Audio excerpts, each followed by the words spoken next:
Hi guys, welcome back. So today we are going to study another set of flashcards. And so same disclaimer as with my previous videos with this, that these are just ones I made for myself for my personal use, and I'm sharing them with you and I hope they're helpful, and I apologize if there's any mistakes or I guess if they're not helpful. So there'll be a link below for where you can download a PDF of these, and I will just quiz you on them. So today's topic is optics and wave phenomena, which is about 9% of the physics GRE according to the ETS. So let's get started. Magnification. M equals negative S prime over S.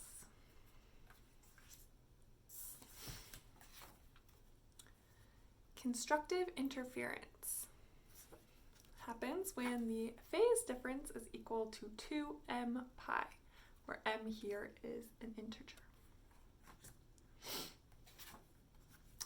The lensmaker's equation. This says 1 over f equals n minus 1 times 1 over r1 minus 1 over r2.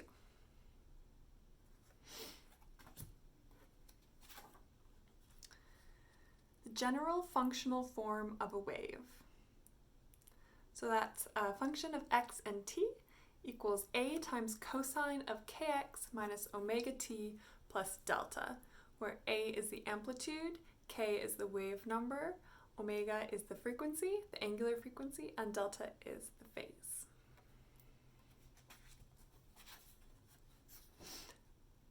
Ordinary frequency. So this is a conversion between angular and ordinary frequency, and that says omega equals 2 pi f.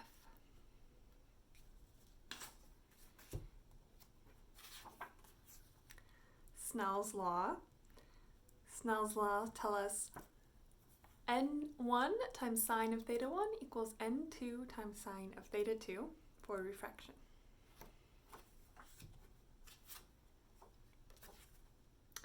The speed of sound, C sub s, is equal to the square root of k over rho, where k is the bulk modulus and rho is the density.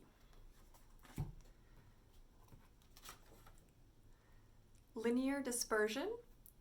This says omega equals vk, or lambda f equals c.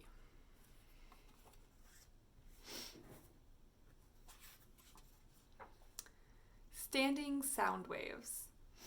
So for an open pipe end, for example, you call that a pressure node, and for a closed pipe end, it would be a pressure antinode.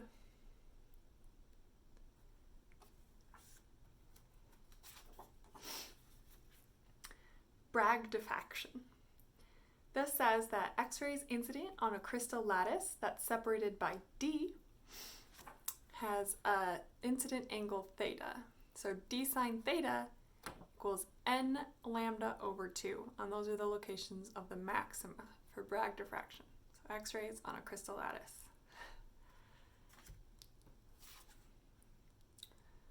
Wave reflection. This is perhaps self-evident, but it says theta incident equals theta reflected. So there's that. Optical path length. So this says delta x equals nd.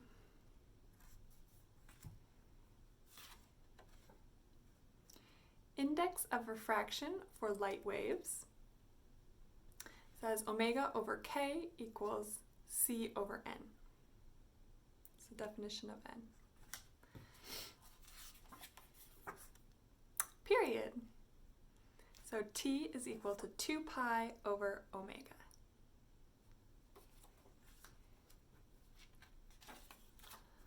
The focal length of an idealized spherical mirror. That's f equals r over 2.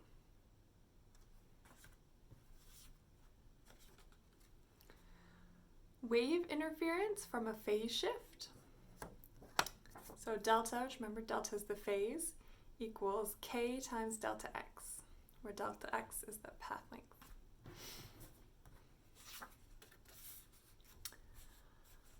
function in complex notation.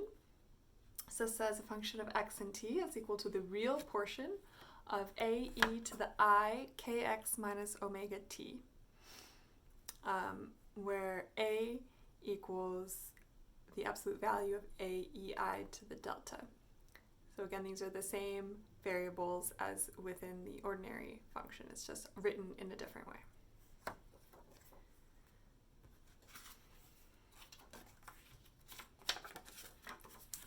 The Doppler effect. This says that the frequency is equal to v plus v of the receiver over v minus v of the source times v rest, or excuse me, times the rest frequency, f rest.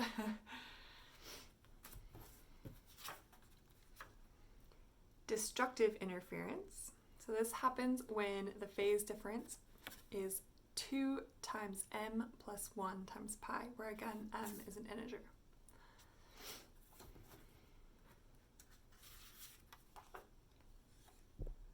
The phase velocity, this is equal to omega over k, and keep in mind that this can be greater than the speed of light.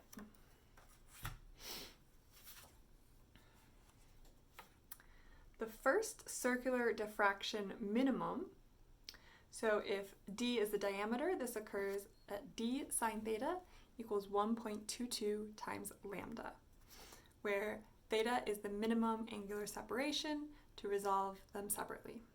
So we see this in telescopes a lot.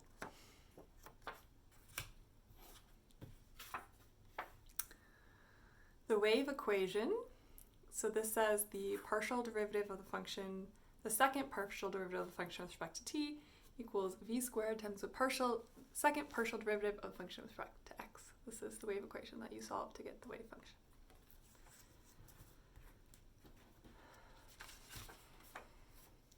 Group velocity, this is equal to d omega dk, and this cannot be greater than the speed of light, as opposed to the phase velocity, which can.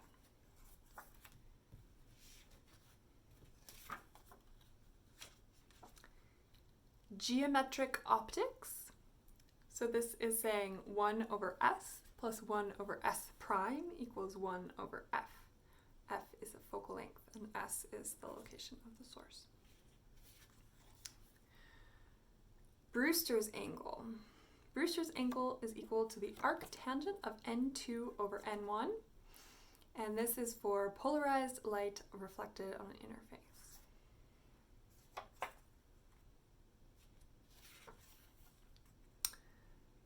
The phase shift from reflection going from n1 to n2.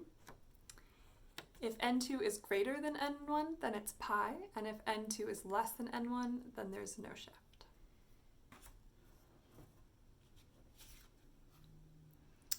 The wave function in 3 dimensions is the same, except you replace kx with k dot r.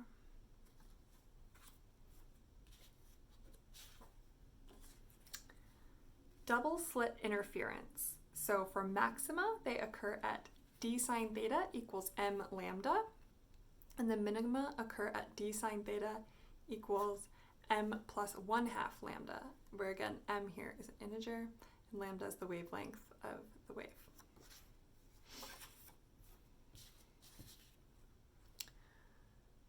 Rayleigh scattering. So this says that the intensity is proportional to the initial intensity times lambda to the -4th a to the 6th, in the case where lambda is much, much greater than a. And this is why the sky is blue.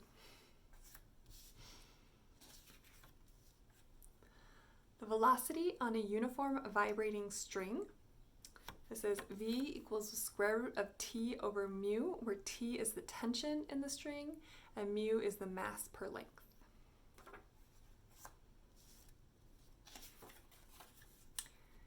Wavelength, this is given by lambda and it equals 2 pi over k. Remember, k is the wave number.